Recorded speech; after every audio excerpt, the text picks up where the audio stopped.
Τι κάνεις, μανάρι μου? Βλέπω ποδόσφαιρο.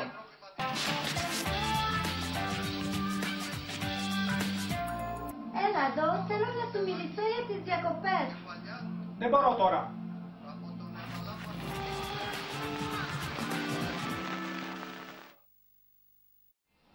Μ' αρέσει τόσο πολύ η Ιαπωνία. Έχει ωραία λουλούδια στα δέντρα, κάλοτσάι και τι θα έλεγες να τρώγαμε σουχί.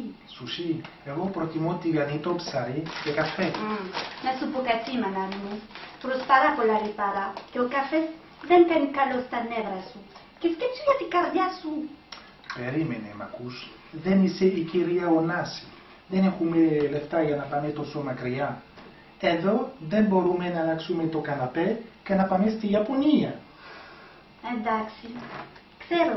Τότε πάμε να δούμε την νόνα μου στη Νέα Υόρκη.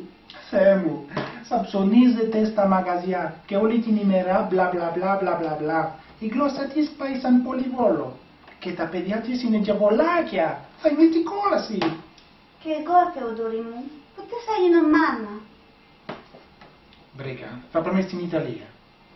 Μα καλά, εσύ έχεις την Ιταλία κάθε μέρα στο πιάτο σου. Αν δεν ήμουν μαζί σου, θα έτρωγες μόνο μακαρόνια.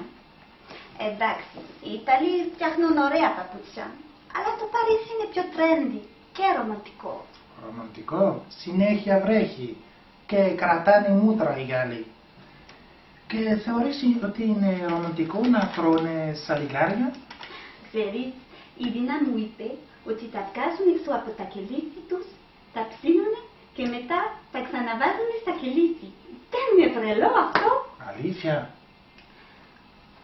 Γιατί δεν πάμε στη Σάμο? Τέλεια. Παίρνω αμέσως στην Ολυμπιακή. Καλησπέρα. Θα ήθελα να κρατήσω 2 εισιτήρια για τη Σάμο. Όχι 2, 3. Γιατί? Και η μαμά.